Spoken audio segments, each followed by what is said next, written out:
Colonel के जाते ही कुछ फौजी वहां आ गए और दरवाजा खुलते ही मुझ पर टूट पड़े। वो मुझे बेदर्दी से ज़दोकोब करते रहे, फिर करीबन नीम बेहोश करने के बाद घसीटते हुए एक मेजर के पास ले गए, जिसके इशारे पर मुझे पानी पिलाया गया ताकि मेरे औसान बहाल हो जाएं। मुझे नॉर्मल हालत में देखकर उसने मेरी आंखों में झांकते हुए बड़े खूंखार लहजे में सवाल किया, तुम्हारा ताल्लुक किस एजेंसी से है? मैंने उसे ऐसे देखा जैसे मुझे उसकी बात की समझ ही नहीं आ सकी। बको, उसने गुस्से से दहाड़ते हुए कहा। महाराज जी, मैं तो, और मैंने वही सरोन सिंह वाली कहानी दोहरा दी। उसका गुस्सा आसमान पर जा पहुंचा और उसने मुझे अपने हाथ में पकड़ी बैद की छड़ी से जानवरों की तरह पीटना शुरू कर दिया। इस कार्य खैर में बाकी लोग भला किस तरह पीछे रह सकते थे? वो भी अस्बे तौफीक अपने मेजर का साथ दे रहे थे। करीबन 2 घंटे तक मैं अजाब झेलता रहा। बिल आखिर उन्होंने मुझे दोबारा उसी कोठरी में ला फेंका।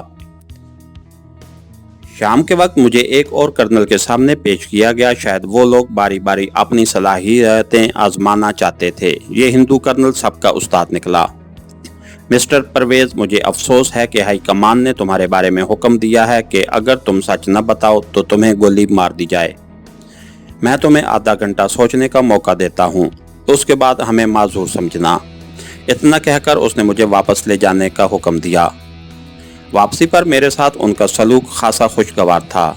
सबसे पहले मेरे लिए चाय आ गई और आध घंटे में 3 मेजर बारी बारी मेरी ब्रेन वॉशिंग करते रहे कि मुझे सब कुछ सच सच बता देना है। आदमी जिंदा हो तो रिहाई भी कभी नसीब हो ही जाती है। जब आध घंटे तक मैं टस से मस न हुआ तो वही कर्नल आ गया। ठीक है, अगर तुमने मरने का फैसला कर ही लिया है तो हम क्या कर सकते हैं? मुमकिन है इस तरह तुम्हें कोई बड़ा एजाज मिल जाए और फिर तुम लोग शहीद भी तो हो जाते हो।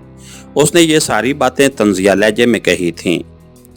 फिर हुक्म मिला कि मैं अगर चाहूँ तो मरने से पहले इबादत भी कर सकता हूँ। उन्होंने मुझे बाकायदा गुस्ल के लिए पानी मुहैया किया, फिर नमाज पढ़ने की मोहलत भी दी। इस असना में मगरिब का वक्त हो चला था। जैसे ही अंधेरा फैलना शुरू हुआ, उन्होंने मेरी आंखों पर पट्टी बांध दी और मुझे पहले से तैयार एक ट्रक में बिठा दिया। जब मैं ट्रक में सवार हुआ तो किसी ने आवाज़ लगाई, बाकी दोनों को भी ले आओ। ये फिक्रा दानिस्ता मुझे सुनाने के लिए कहा जा रहा था। अपनी तरफ से दुश्मन ने चालाकी दिखाने में कोई कसर नहीं छोड़ी थी और बड़ा शानदार ड्रामा तरतीब दिया था।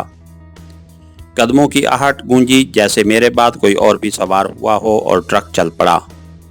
सिपाही जो मेरे साथ जा रहे थे मुझसे बार बार यही कह रहे थे कि क्यों अपनी जान के दुश्मन हो रहे हो, आप भी मान जाओ। लेकिन मैं तन बेतकदीर बैठा उनकी चालाकी पर दिल ही दिल में मुस्कुराता रहा। करीबन आध घंटे के बाद ट्रक एक जगह ठहर गया और किसी ने आवाज़ लगाई, बंदोबस्त हो गया? ऑल राइट सर, जवाब मिला। फिर किसी ने मेरे करीब आकर कहा, मिस्टर परवेज, तुम्हें आखिरी चांस दिया जा रहा है। या तो अपने जासूस होने का इकरार कर लो या फिर। ये अधूरा जानबूझकर अंग्रेजी में कहा गया था। मैं खामोश रहा। नीचे से किसी की आवाज़ आई, नंबर 1 को लाओ। ट्रक से किसी के उठने की आवाज़ आई और चंद मिनट के बाद ही फायरिंग सुनाई दी। फिर वही आवाज़ गूंजी, नंबर 2 को लाओ। वही अमल दोहराया गया और दोबारा आवाज़ गूंजी, नंबर 3 को लाओ। इसके साथ ही 2 जवानों ने मेरे बाजुओं दोनों तरफ से थाम लिए। मेरा दिल कह रहा था कि ये सब ड्रामाबाजी है, लेकिन फिर भी खौफ की एक सर्द लहर मेरी रीढ़ की हड्डी में दौड़ गई। हल्क खुश्क होता जा रहा था और हालत ये थी कि काटूं तो बदन में लहू नहीं। एक जगह पहुंचकर वो ठहर गए और मुझे किसी ने दीवार के साथ खड़ा कर दिया। नंबर 3, तुम्हें आखिरी मौका दिया जा रहा है। तब मैंने सोचा, अगर वो हकीकत में जो उससे पहले हो चुका है तो मुझसे पहले शहादत पाने वालों को भी आखिरी मौका मिला होगा और फायरिंग होने का मतलब ये है कि वो अपने अज़्म पर डटे रहे। फिर मैं क्यों ना उनका रास्ता ही इख्तियार करूं और अल्लाह के हजूर सुरखरुई के साथ पेश हूं। इस ख्याल ने मेरा हौसला बढ़ाया और मैंने उन्हें बजाय जवाब देने के दिल ही दिल में कलमा शहादत का विर्द शुरू कर दिया।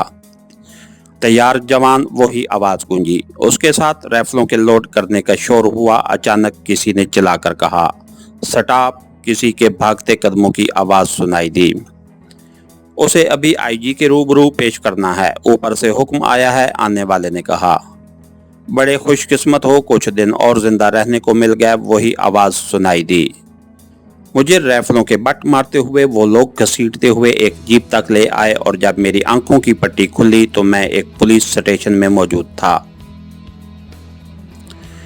यहाँ सारी रात पुलिस वाले मुझ पर तशद्दुद करते रहे। वो पुलिस के रवायती हरबे 3rd डिग्री अपना रहे थे, लेकिन मेरी तरफ से उन्हें वही कहानी सुनने को मिल रही थी जो मैं पहले बयान कर चुका था।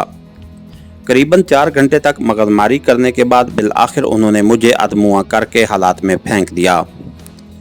मेरा पुलिस रिमांड उन्होंने हासिल कर दिया था।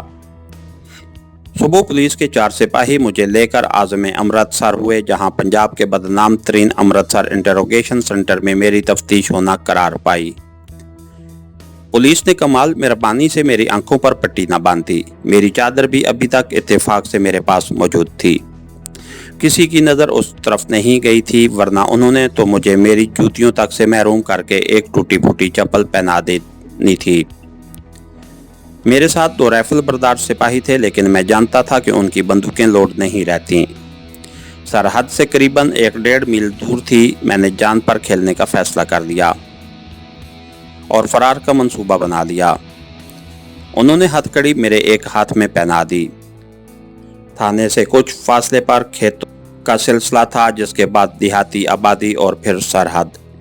हम लोग थाने के नज़दीक उस मैदान की तरफ जा रहे थे जहां से हमें अमृतसर जाने के लिए लारी हासिल करना थी। यहाँ सिर्फ गिनती के चंद लोग नजर आ रहे थे। एक सिपाही ने मेरी हथकड़ी का कुंडा लापरवाही से हाथ में पकड़ रखा था। जैसे ही मौका मिला मैंने पूरे जोर से पटका मारा और हथकड़ी उसके हाथों से निकल गई। चंद सेकंड के लिए तो वो सब हक्के बक्के रह गए। मैं दीवानावार खेतों की तरफ भाग निकला। भागो पकड़ो का शोर मचाते हुए पुलिस वाले मेरे ताक़ुब में थे। बदकिस्मती से खेतों के नज़दीक कुछ नहंग सिख खड़े थे। वो चौकन्ने हो गए और अपने रवायती बर्छे निकालकर मेरी तरफ लपके। वो मेरे इतने करीब आ चुके थे कि चौकाई देकर निकलने का मौका न मिल सका। मैंने अपनी दांस्त में बड़ी ऊंची छलांग लगाई, लेकिन एक निहंग के बर्छे की अन्नी मेरे टखने में पेवस्त हो गई और मैं मुंह के बल नीचे आ रहा। वहां मौजूद तकरीबन तमाम लोग पुलिस समेत मुझ पर टूट पड़े। इतना मारा कि दोबारा मुझे होश थाने में आकर ही आया। 2 दिन तक वो लोग जख्मी होने के बावजूद अपना गुस्सा मुझ पर निकालते रहे। तीसरे रोज मेरी आंखों पर पट्टी बांधकर उल्टी हथकड़ी उन्होंने मुझे लगाई और एक जीप में बैठाकर अमृतसर को चल दिए। इंटेरोगेशन सेंटर के बाहर जीप ठहर गई। मेरी आंखों पर बदस्तूर पट्टी बनती रही। मुझे घसीटते हुए वो लोग एक कमरे में ले गए। ये कमरा असल में बाहर बना हुआ था, जहां मुलजमों का अंदराज किया जाता था। मेरा चार्ज इन लोगों ने वहां मौजूद गार्ड को दे दिया और चंद मिनट के बाद ही मैं नए कसाईयों की मईयत में मुज़ब्बा खाने की तरफ जा रहा था। मुसलसल आंखों पर पट्टी बंधी रहने की वजह से मेरी कनपट्टियां दुखने लगी थीं, लेकिन किसी भी मरले पर मैंने उनसे यह दरख्वास्त नहीं की थी कि वो उसकी गिरफ्त ढीली कर दें। चलने से मेरी टांग का दर्द भी जाग उठता था, लेकिन ये ऐसी बातों पर तवज्जो देने का वक्त नहीं था। मेरी आंखों पर पट्टी एक बड़े हाल कमरे में ले जाकर खोली गई। पहले पहल तो यूं लगा जैसे मैं अंधा हो गया हूं, लेकिन जल्द ही बीनाई बहाल हो गई। मेरे सामने एक एसपी, 2 इंस्पेक्टर और 3-4 सिपाही खड़े थे। वो सब मुझे खा जाने वाली नजरों से घूर रहे थे। की ना है तेरा? सिख एसपी ने पूछा। सरदार जी परवेज, मैंने पुरसकून लहजे में जवाब दिया। बोलते किस तरह हो ओए? एक इंस्पेक्टर ने मुझे घूरते हुए कहा। एसपी मुझे गालियां बकने लगा। शायद ये कोई सिग्नल था, क्योंकि दूसरे ही लम्हे मेरी टांग खींचकर मुझे मुंह के बल जमीन पर गिरा दिया गया। उसके साथ ही एक कंबल मुझ पर आन पड़ा। ये कंबल खासा भारी था। कंबल के नीचे दबते ही मुझ पर लाठियां बरसने लगी। मुझे बाद में इल्म हुआ कि इस सजा का नाम कंबल परेड है और हर नौवार्द को सबसे पहले उसी का सामना करना पड़ता है।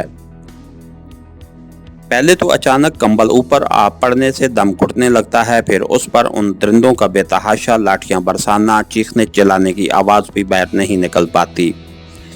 करीबन 3-4 मिनट तक उनकी मशक सतम जारी रही और जब मैं मार खाते खाते अधमुआ हो गया तो वो मुझे डंडा डोली करते एक और दरवाजे से गुजार कर दूसरे इहाते में ले गए, जहां एक कतार में बहुत सी कोठरियां बनी हुई थीं। मुझे तन बदन का होश नहीं था। एक कोठरी के सामने वो आकर ठहर गए। उनमें से एक ने कोठरी का ताला खोला और मेरे मुंह पर जोरदार थप्पड़ रसीद करते हुए मुझे अंदर धकेल दिया। अब आकर दिखाना, उसने ताला लगाते और मुझे गालियां देते हुए कहा। उनके दफा होने के करीबन 10-15 मिनट बाद दो और कसाई नमूदार हुए। उनमें से एक ने हाथ में बड़ा सा डोल पकड़ रखा था, जबकि दूसरे ने अपने सर पर एक बड़ी सी चंगेर में रोटियां उठाई हुई थीं। ओए मुसले, रोटी ले ले। यहाँ की शायद ये रवायत थी कि वो लोग परमात्मा का जिक्र भी गाली के बगैर नहीं करते थे। मैंने 24 घंटों से कुछ नहीं खाया था। भूख तो यहाँ आते ही उड़ गई थी, लेकिन फिर भी कुछ न कुछ जहर मारने का फैसला करके आगे बढ़ा। चंगेर वाले ने 2 फूल के सलाखों में से फैले हाथों पर फेंक दिए और आगे बढ़ गया। डोल वाले ने एक लंबी सी लकड़ी जिसके आगे टीन की एक प्याला नुमा की कुप्पी बनी हुई थी डोल में डाली और फुलकों पर दाल नुमा कोई शहद डाल दी। अभी मैं वहीं बैठा था कि अचानक उसने सलाखों के अंदर ही से वो डंडा सा मेरे सर पर दे मारा। साला नखरे करदा, कहते हुए वो आगे बढ़ गया। इस अचानक हमले से रोटी मेरे हाथों से नीचे जा गिरी। मेरा खून खौल उठा। जी चाहा कि किसी तरह बाहर निकलूं और इसका टेंटवा दबा दूं, लेकिन खून के घूंट भी कर रह गया कि यहाँ सिवाय सब्र तहम्मुल के और चारा ही नहीं था। कोठरी के एक कोने में बिछे हुए एक मैले कुचैले कंबल पर जा बैठा, जिस्म फोड़े की तरह दुखने लगा था। हैरानी तो मुझे उस बात पर थी कि मेरी हड्डियां कैसे सलामत रह गई हैं। अभी वहां बैठे चंद मिनट ही गुजरे थे जब अचानक जैसे मैं लर्ज उठा। ऐसी दर्दनाक चीख थी वो, यूं महसूस हो रहा था जैसे किसी को ज़िबा किया जा रहा हो। उसके साथ ही पै दर पै चीखों की आवाज़ें आने लगीं। हाय, उई, ना मारो ना मारो, और उसी नौइयत के दूसरे फिक्रे जो चीखों और कराहों में ढलते और सुनने वालों की रीढ़ की हड्डी में पेहम खौफ की एक सर्द लहर दौड़ा रहे थे। इसका मतलब वाज़े था, मेरी नफ्सियाती अजियत का भी आगाज़ हो चुका था। ऐसी आवाज़ें जानबूझकर नए आने वालों तक पहुंचाई जाती हैं ताकि वो मुसलसल ज़हनी कर्ब में मुब्तला रहें। थोड़ी देर गुजरी तो एक और शख्स प्लास्टिक के एक जग में पानी लेकर आ गया। उसने सलाखों के अंदर से पानी एक धार की शक्ल में फेंका और मैंने जानवरों की तरह ओक में पानी पिया। अभी उसे गए चंद मिनट ही गुजरे थे कि एक हवलदार उस तरफ आ निकला। ओए, तूने रोटी क्यों नहीं खाई?